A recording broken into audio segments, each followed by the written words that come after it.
querido companheiro Alexandre Decene, como eu já disse, trazendo como tema de sua palestra a prece. Seja bem-vindo, meu amigo.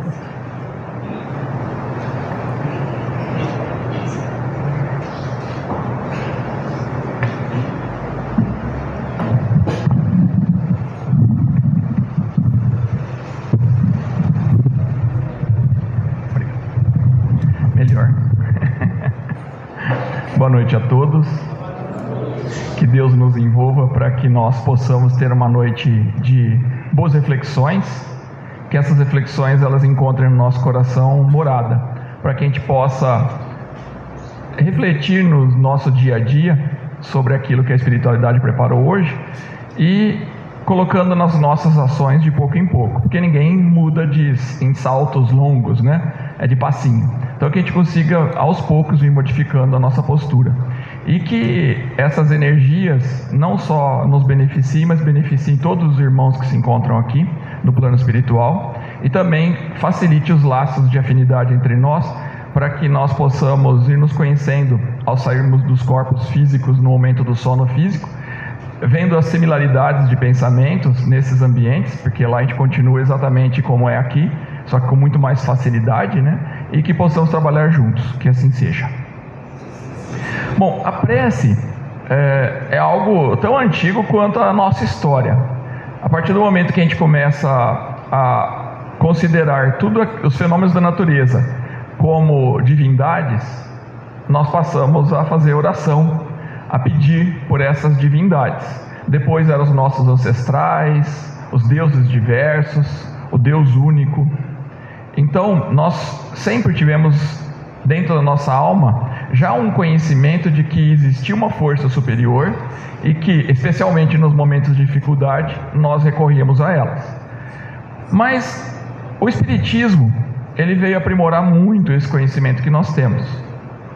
O Espiritismo, ele vem num momento onde a humanidade começa a abrir a sua mente, a ciência começa a se desvencilhar das amarras que ela tinha ainda, amarras essas de preconceitos, amarras de misticismos, e ela começa a se tornar independente, indo para um lado extremamente oposto, e que um dia ainda ciência e religião vão caminhar exatamente juntos.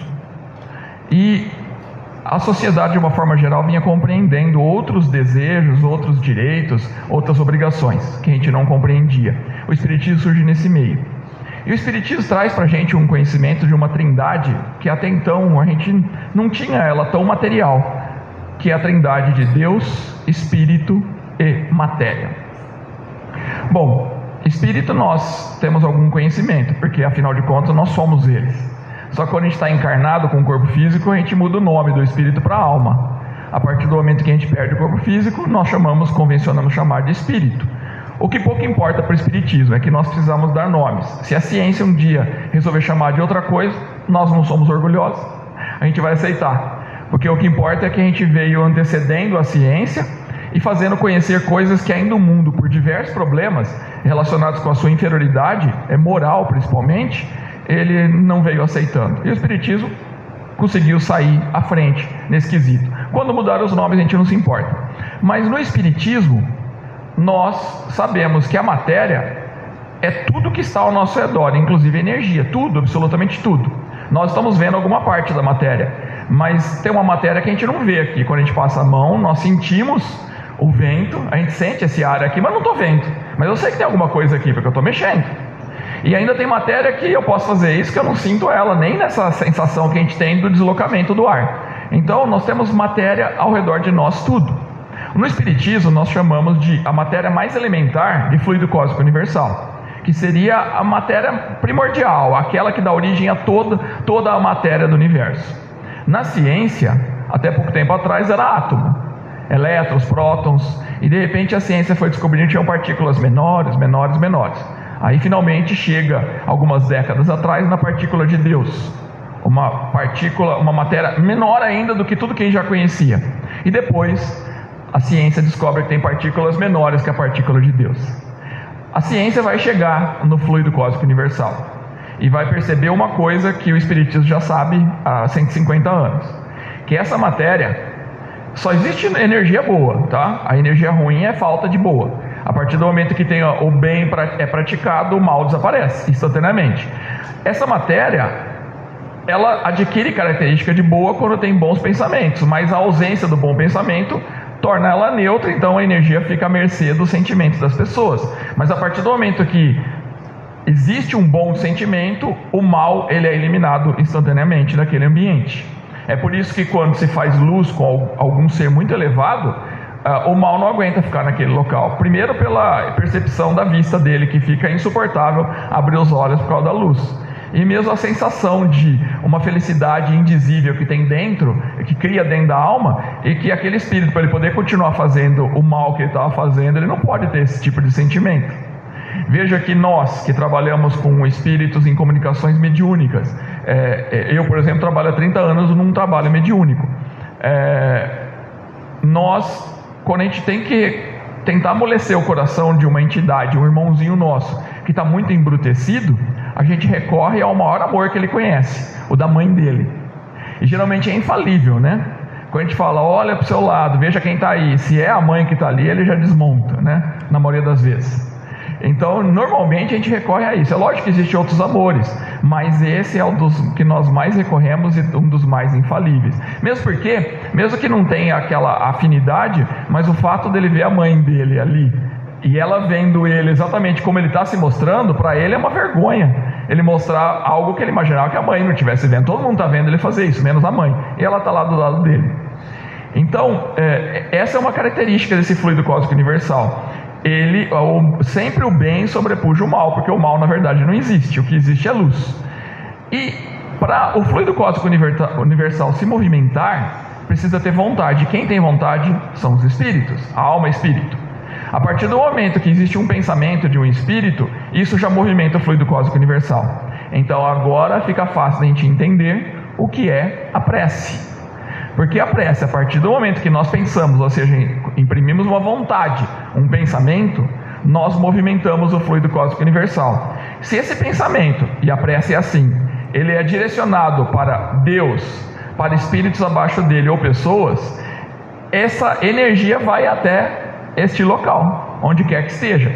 Se a onda de som, a onda de luz, ela tem uma certa capacidade de atingir alvos, a do pensamento é infinito, não tem limite para a do pensamento, e a velocidade é muito superior às velocidades que nós conhecemos ou supomos conhecer no universo. A partir do momento que a gente mentaliza um espírito está do outro lado do infinito, imediatamente esse pensamento já está junto desse espírito. Isso, um dia na humanidade, nós vamos usar a prece, nós vamos usar esse tipo de pensamento para a comunicação de encarnado para encarnado. Que na verdade a gente até observa mais ou menos, né? Quando tem duas pessoas que são muito amigas ou que pensam muito no outro, todas as vezes que um está pensando, o outro já também lembra da pessoa, e se ele é muito sensível e tem o tempo naquele momento, ele acaba entrando em contato pelo WhatsApp, ou ligando, ou batendo na porta da pessoa, e o outro até assusta, fala, nossa, mas eu estava pensando em você exatamente agora. E essa frase é muito comum entre a gente, né? Quantas vezes que a gente pensou com sinceridade em uma pessoa e essa pessoa entra em contato com a gente? Muitas vezes. A gente até perde a conta de tantas vezes que nós já falamos isso. É engraçado que quando a gente vai fazer o teste, eu falo, não, agora eu vou pensar na pessoa para ela me ligar. Isso nunca dá certo, né? Ele só dá certo quando a gente não está mentalizando isso. Porque quando a gente pensa em alguém e isso acontece, a gente pode ter certeza que aquele pensamento foi sincero.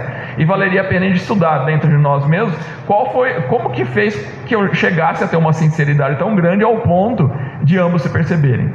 Mas nós estamos falando de encarnado para encarnado, mas a prece é exatamente isso. A partir do momento que eu penso, eu já atinjo o alvo. E esse alvo, se eu estou pensando em Deus, obviamente que nós não temos energia para a gente poder atingir este alvo, mas nós atingimos todos os alvos intermediários que obviamente levam até Deus o pensamento nosso, que não temos força ainda para um pensamento desse tipo. Mas se nós pensamos em algo pedindo a Deus, sempre a autorização vai ter que ser dele mesmo, porque é ele que rege todo o universo. Tudo que vai acontecer vem do nosso Pai. Então a prece, ela é uma invocação. Veja bem, ela é uma invocação. Eu tô atraindo coisa não material, porque evocação é material. Quando a gente evoca um espírito, eu quero que ele venha presencialmente conversar. Mas nós estamos falando de invocação. Quando a gente está então desejando energias, desejando melhorias, desejando algum auxílio, isso é o invocar. Então a prece é uma invocação. Bom, o Espiritismo descortina todo o desconhecimento que a gente tinha em relação à prece. E agora a prece passa a ser uma coisa de explicação científica, material.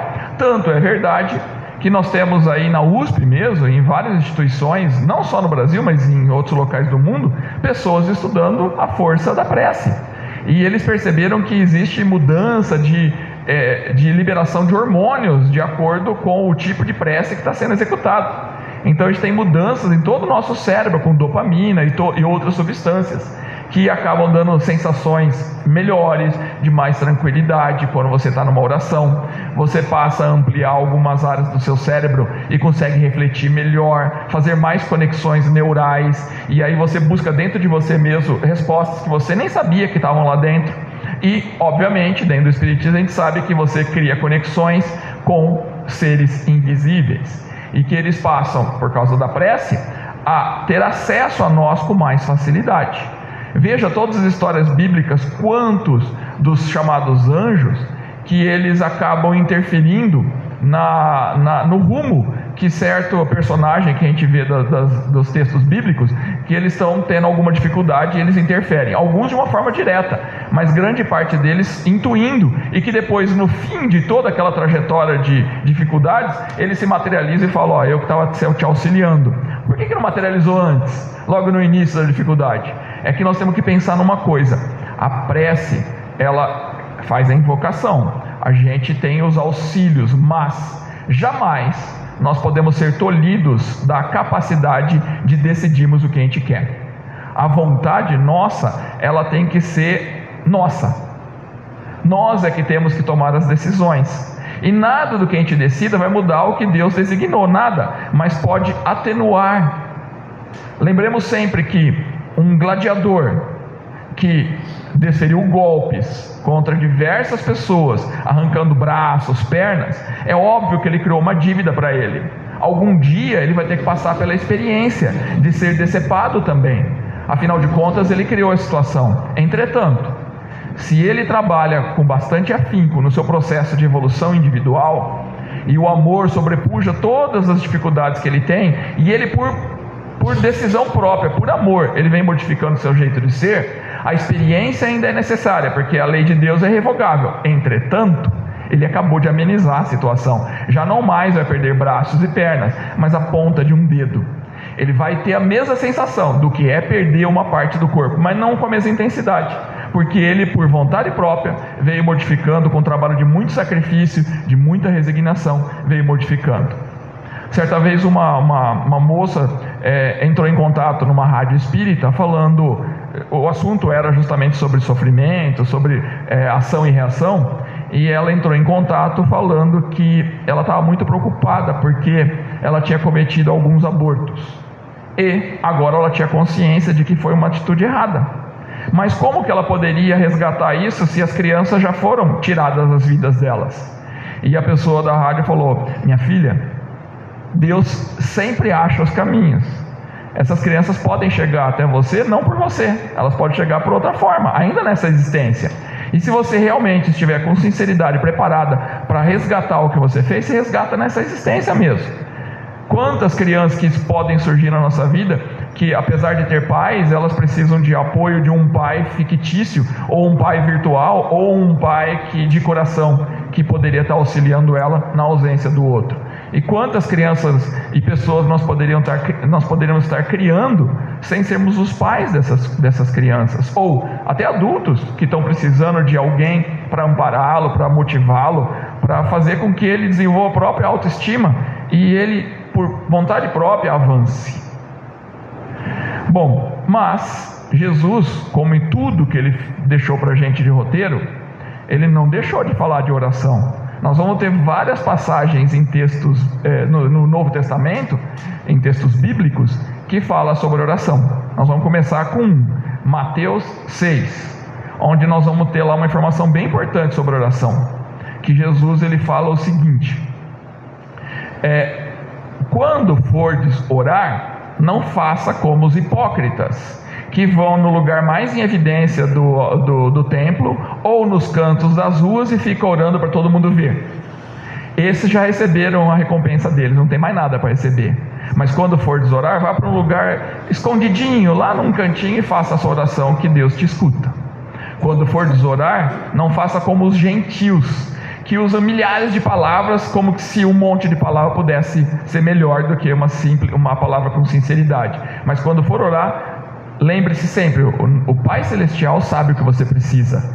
Seja sincero. Olha que interessante, ele trouxe duas informações importantíssimas aí. A oração, ela é no nosso interior. Nós não temos necessidade nenhuma de ficar expondo essa oração, porque ela é um momento de comunhão entre a gente, o plano espiritual é a comunhão entre a gente e Deus, seja por vários intermediários, mas entre cada um de nós e o nosso Pai Celestial. Esse é um momento íntimo. É por isso que nós espíritas, nós não temos, por exemplo, às vezes as pessoas podem falar: nossa, você não faz uma oração na hora de comer? Sim, faz mentalmente, que é o que Jesus pediu. Ele não pediu para a gente fazer exposto isso. Ele não pediu para a gente ficar com o palavrório, mostrando beleza das nossas palavras. Não, ele pediu sinceridade, simplicidade, coisa rápida, porque ele sabe o que a gente precisa dentro da nossa intimidade. Por isso que espírita não tem esse hábito das orações expostas, mostrando para todo mundo. Nós não temos realmente, porque é assim dentro do espiritismo. E lembremos também que moderação é um dos quesitos que nós vamos precisar desenvolver para nós evoluirmos. Lembremos que de todas as bem-aventuranças, que quase todas prometem o reino dos céus, nós temos uma bem-aventurança que não promete isso, que é bem-aventurados os mansos, pois herdarão a terra.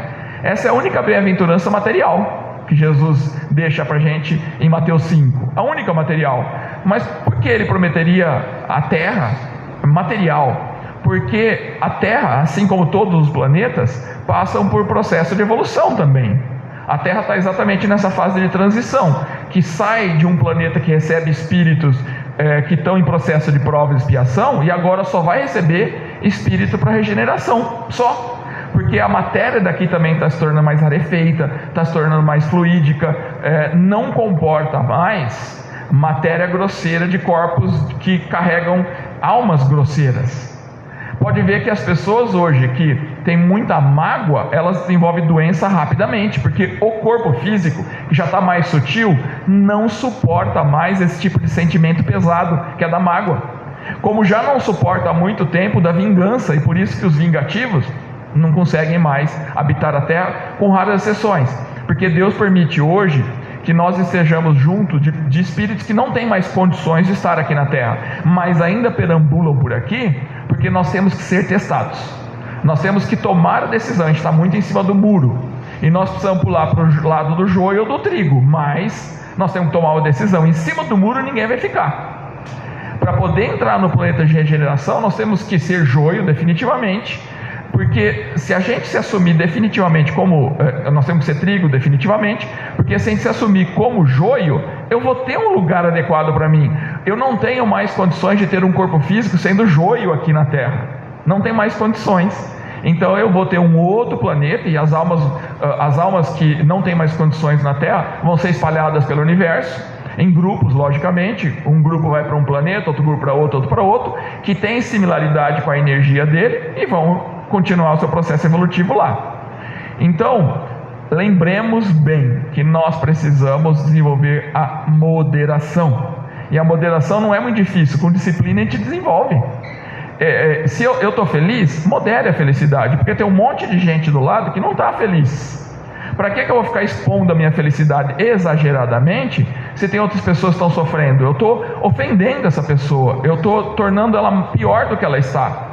Se eu estou triste, para que eu vou também pegar a pessoa, me expor a essa minha infelicidade exageradamente, se tem pessoas que estão mais equilibradas no ambiente ao nosso redor?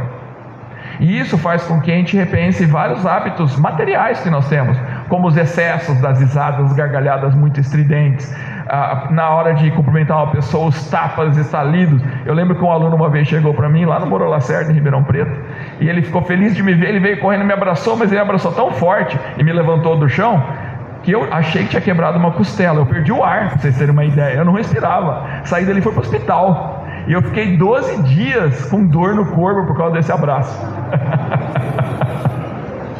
É só para a gente ter uma ideia, como que nós temos ainda que desenvolver a moderação. Porque é lógico que quando você pensa em sangue italiano, é difícil falar sangue italiano moderado, né? Você vai numa festa de italiano, é uma gritaria, todo mundo briga, deu 2 horas depois, está todo mundo falando e comenta, né? Porque comenda faz parte do italiano. Mas moderação não é uma coisa que a gente enxerga muito ali. Mas paciência, os italianos, como os brasileiros, os japoneses, os russos, estão todos encarnados no planeta atrasado. Nós estamos aqui para mudar. Um monte dos nossos costumes vão ter que ser mudados, alterados. Nós vamos ter que mudar isso. Moderação. E essa passagem de Mateus 6 exatamente fala moderado na oração. Mas tem mais uma coisinha ali para frente. Quando a gente avança para Marcos 11, nós vamos ver Jesus falando algo bastante interessante, para a gente refletir sobre a hora que vai orar. Então ele fala assim: quando se colocar para orar, primeiro pense se você tem alguma coisa contra alguém. Antes de orar, então, perdoe essa pessoa, só depois converse com Deus. Olha que contravenção que a gente vive, né? Porque a gente enjoa de rezar, mas continua tendo um monte de gente que a gente tem problema. Um monte. Então, assim, é lógico que isso seria o suprassumo. Nós não conseguimos isso ainda. Isso significa que a nossa oração não tem tanto poder. É por isso que tem gente que paga para os outros para orar. Fala, tem uma senhorinha ali que ela é bondosa, ela não tem mal com ninguém, vou pagar para ela para orar, porque a dela funciona, a minha não. Não tem gente que paga para orar? Tem muita gente. Aliás, um dia eu vi na internet, você pode acender, você paga, você acende uma vela e a vela fica 7 dias lá em oração. Então agora até é virtual, tem até um ser invisível que faz a oração para você. Mas por quê? A gente sabe, tem consciência de que a gente não é tão digno assim. Então, não que a gente vai conseguir mudar isso agora, mas nós temos que reconhecer que nós somos seres atrasados e que tem que colocar lá com o objetivo: um dia eu vou conseguir fazer orações tendo perdoado todo mundo. Eu vou ter que colocar isso na minha mente. Porque veja que o próprio nosso Mestre Jesus, ele fala que só saireis daí quando colocar o último pinguinho no J. E qual é o último pinguinho no J na filosofia cristã? Amar os inimigos. Quer dizer que então, para a gente chegar no máximo de evolução dessa fase nossa, nós vamos ter que aprender a amar as pessoas que nos prejudicam, as pessoas que nos querem mal. Nós vamos ter que desenvolver um sistema de amor diferente do amor de um amigo, de um familiar, de alguém que a gente gosta muito, mas eu vou ter que desenvolver um amor para essas pessoas. Veja, a gente não consegue fazer isso ainda, mas nós estamos aqui ainda acreditando que a gente não vai para o inferno, não é verdade? Né? Porque hoje a gente está aqui falando, eu estou aqui, eu não vou para o inferno mesmo, né? Não, pode ter certeza, sempre dá uma estagiada numa região umbralina, né? Mas não é porque Deus coloca a gente lá, é porque o umbral, ele é uma junção de seres que tem vergonha do que fez, porque quando a gente está desencarnando, passa um filme na nossa visão, a gente vê tudo que a gente fez de errado, e aí a vergonha é tanta que a gente acaba criando uma escuridão ao nosso redor. Quando tem similares que estão num lugar restrito no espaço e que tem a mesma visão, eles criam uma escuridão, porque eles não querem ser vistos.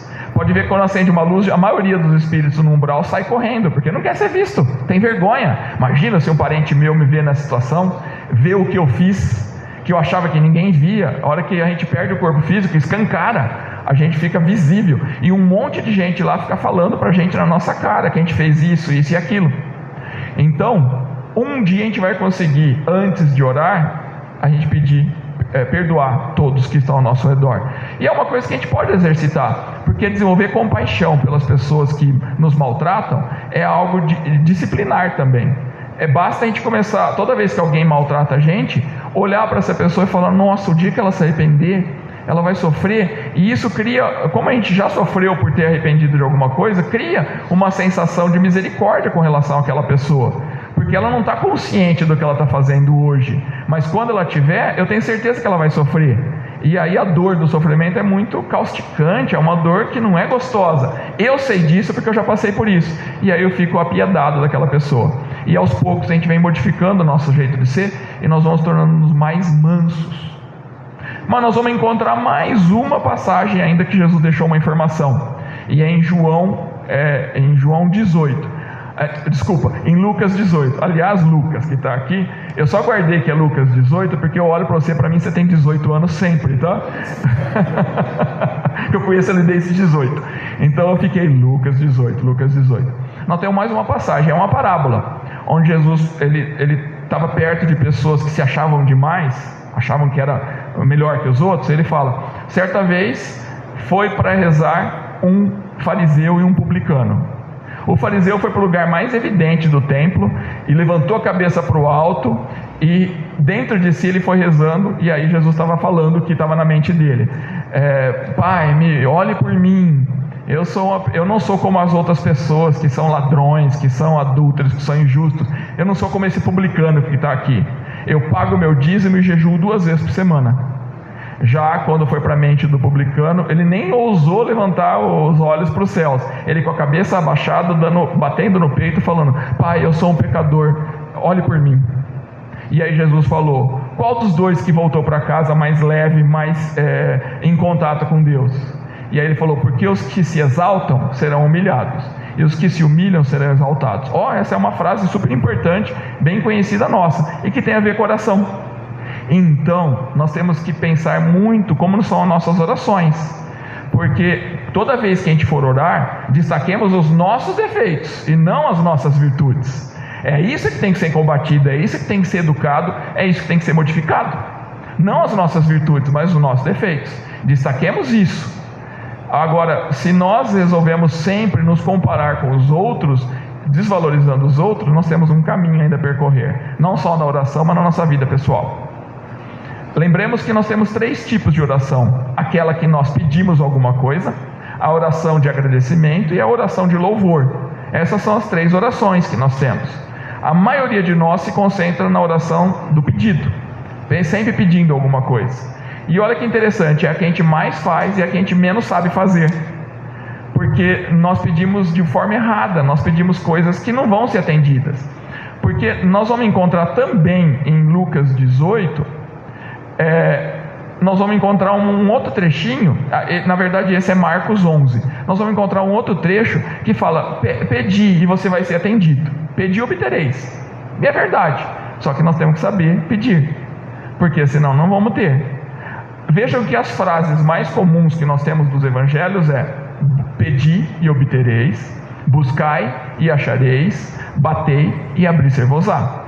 E ela mostra também uma escala, um degradê de evolução. Pedir e obtereis é só para os que sabem pedir. Se eu sei pedir, certeza absoluta que eu vou obter instantaneamente. Veja que no livro Renúncia, quando a personagem principal, que volta como freira, ela vai reencarnar, ela pede uma coisa que ela é atendida prontamente. Ela tem tanto amor e é um ser tão evoluído que ela pede, olha, eu só peço uma coisa, eu não quero nesta existência ser violentada sexualmente. E ela nunca ninguém teve coragem e energia para tocar a mão nela durante a vida inteira. Ela pediu e obteve, porque ela sabia o que pedir. Ela tinha uma missão dolorosa, tanto que ela morre encarcerada, mas ela estava preparada para isso, mas ela só pediu isso, por motivos pessoais dela. Mas a maioria de nós está só na condição de buscar e achar. Quer dizer, eu vou ter que ir atrás, tem que procurar. Mas uma grande parte da humanidade é bater e abrir-se-vos-á. Vai ter que achar a porta, escolher a porta certa ainda, para depois bater e aí a porta abrir. Quer dizer, tem uma trajetória maior. Então, as 3 frases indicam características de evolução nossa mesmo. Pedir e obtereis não é para todo mundo, é só para quem sabe. O que a gente costuma pedir? A gente pede para, ai meu Deus, afaste essa pessoa da minha vida. Não separeis o que Deus juntou. Jesus mesmo tinha falado para a gente que nada tem a ver com casamento isso, porque casamento é uma convenção humana. A união de almas para gerar família é divino, mas o casamento por si só, ele é humano. E ele muda de acordo com o tempo, e ele é diferente entre os países. Pode ver que o casamento é diferente. Tem país que permite casamento, a poligamia, o homem casar, ter várias esposas. E nós já tivemos isso na história, inclusive. Mas nós estamos falando isso agora. Agora é assim. Então veja que o casamento ele é humano, ele não tem nada a ver com o divino. Agora, a união de 2 seres para compor uma família, isso é divino. Então, reflitamos exatamente sobre isso. O buscai, pedir, batei, são características diferentes para cada um dos espíritos. E o que nós deveríamos pedir? Nós deveríamos pedir coragem, paciência e resignação. São as 3 coisas que a gente vai ter imediatamente. A partir do momento que eu peço isso com sinceridade, é isso que eu tenho. Ai meu Deus, eu vou ter que passar por esse sofrimento e é inevitável. Agora é o sofrimento, a água está subindo, eu não tenho o que fazer. Coragem é uma coisa que a gente pode pedir. Se eu estou vendo que eu não tenho mais jeito, eu estou afogando, resignação. Eu não tenho outro pedido que tenho que fazer. Quantas almas que passaram por situações difíceis e que chegam no momento final, elas entregam a sua alma para Deus. Joana de Cusa, na fogueira, do lado de Divaldo Pereira Franco, que era filho dela naquela época. Ele desesperado e pedindo para a mãe negar Cristo. E ela falando para ele calar, ficar quieto, porque eles tinham que aprender a morrer a hora que fosse designado para isso. E ainda morrendo, ela ainda abençoa o algoz dela, falando que meu Cristo me ensinou a te amar, mesmo ela sendo queimada. E ela não sentiu nada de queimadura, absolutamente nada, porque ela se entregou naquele momento de tal forma que ela foi recebida por Jesus Cristo diretamente. Ela não teve nem intermediário, foi Ele que veio resgatá-la. Assim como Jesus foi resgatar Judas Iscariotes nas regiões mais perversas que ele se encontrava no plano espiritual. Mas Joana de Cusa foi Jesus diretamente que resgatou. Então, é óbvio que coragem, paciência e resignação, nós recebemos de pronto. Quando a gente pede ajuda para bons espíritos, eles estão do nosso lado. Se tudo é com sinceridade, ali está. Todas as vezes que eu não sei resolver um problema e eu peço com sinceridade um auxílio para ajudar a resolver aquele problema, as boas ideias vêm, só que eu vou ter que buscar para achar, eu tenho que agir. Afinal de contas, a lei do trabalho e da evolução são 2 leis irrevogáveis criadas para o nosso Pai Celestial. Nós temos que trabalhar para conseguir as coisas, nós temos que buscar as coisas. Senão não teria sentido nenhum. Por que eu venho aqui? Eu venho como fantoche? Aonde eu venho, vem um anjo, ele me carrega no colo e está tudo resolvido o problema? Não, eu é que tenho que aprender. Tanto é verdade isso que até Divaldo Pereira Franco, Madre Teresa de Calcutá, todos falam dos desertos que eles passam de tempo em tempo. Momentos onde eles não têm contato com o plano espiritual e eles precisam resolver as coisas por vontade deles mesmos. Vontade deles, eles têm que usar os recursos que eles têm. É como se eles ficassem isolados, e aí passa por esse período. O próprio São Paulo, ele ficou mais de 3 anos no deserto antes de começar a sua trajetória. É um momento de reflexão, onde ele estava por conta dele mesmo, vendo todos os valores que ele tinha somado, amealhando novos recursos para poder cumprir o trabalho dele grandioso que ele tinha para frente.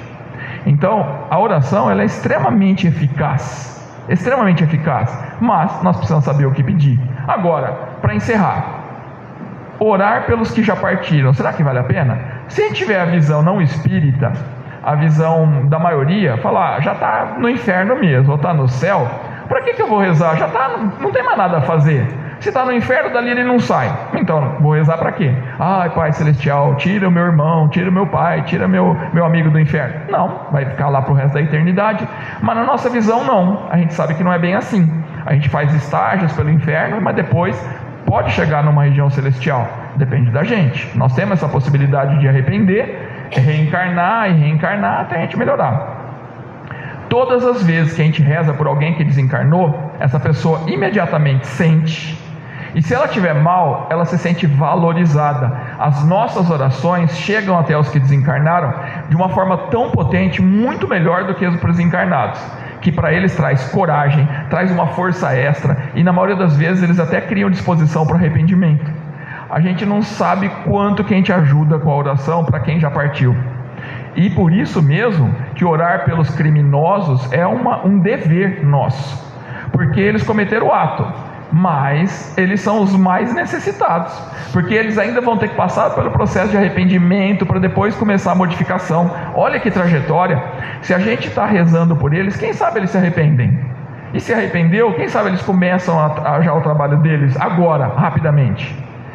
E no mínimo, se a minha oração chegou para alguém que está super bem, esse irmão nosso que já partiu, ele vai ficar tão feliz de ter sido lembrado, e aquilo se materializa na maioria das vezes com um buquê de flores no colo daquela pessoa que está ali recebendo a oração, e ele fica feliz, e imediatamente ele já está ali do nosso lado, nos auxiliando muitas das vezes, ou trazendo um bom conselho, ou simplesmente dando um beijo no rosto.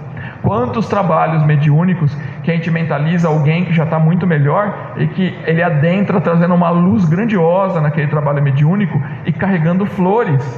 Quantas vezes a gente vê buquê de flores desses espíritos que a gente lembrou dele, simplesmente lembrou, e eles vêm até nós. Então, sim, precisamos fazer preces pelos desencarnados. É lógico, cada um tem aqueles que tem mais afinidades, a gente não consegue lembrar de todos, ainda mais eu que já estou indo, eu já passei dos 50, agora quase que eu tenho mais gente que desencarnou do que vivo. Antigamente eu tinha 5 pessoas, eu lembro até hoje, eu tinha 5 pessoas que eu rezava todo dia. Meu Deus, agora eu tenho que fazer uma lista para lembrar de todo mundo.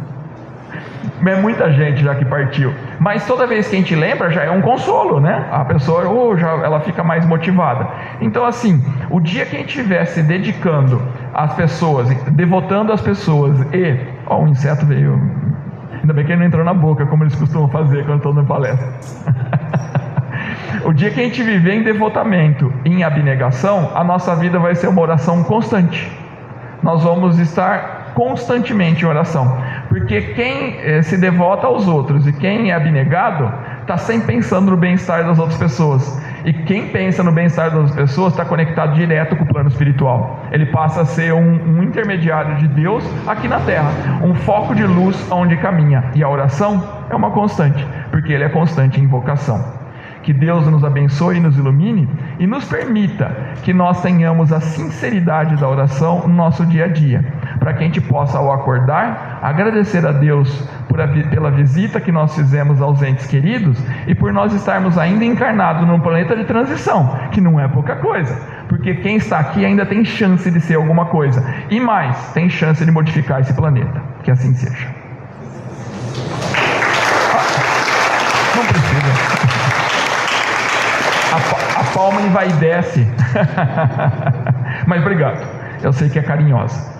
Vamos então entrar na nossa oração agora, nos dedicando esse momento a nós. Agora é um momento nosso, individual, que nós possamos nos envolver com as energias deste ambiente, recebendo aquilo que vem do alto, dos corações desses espíritos elevadíssimos, que muito nos amam e que querem as nossas melhorias, que nós nos envolvamos com essas energias, não só para nos beneficiarmos fisicamente, mas que essas energias facilitem os bons conselhos que estes irmãos trazem aos nossos pés de ouvido, com informações importantes para os problemas que estamos vivenciando, nos motivando a tomarmos iniciativas inovadoras, novas,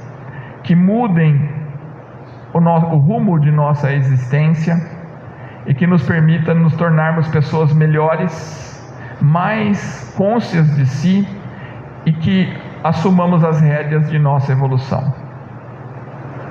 Que essas energias não só se congreguem em nós, mas que sejam espalhadas por todos os irmãozinhos que aqui se encontram, por todos os encarnados que estão ao redor deste espaço físico, por toda a cidade, por todo o estado, o país, para o planeta inteiro, para que todos se beneficiem dessas energias tão puras dos corações desses irmãos felizes. Que, além de atingir todos que nós mencionamos, que essas energias cheguem em dobro para os trabalhadores físicos desta casa, que nos possibilitam a reunião, que mantém este espaço confortável, limpo, para que possamos nos congregar. Que eles sejam abençoados, não só pelas energias dos irmãos que aqui se encontram, mas também pelas nossas próprias. E que retornemos aos nossos lares, repletos de energia, distribuindo com todos que lá se encontram, dedicando a nossa vida a eles e sacrificando muitos dos nossos desejos pelo bem de todos os outros. Que assim seja. Obrigado.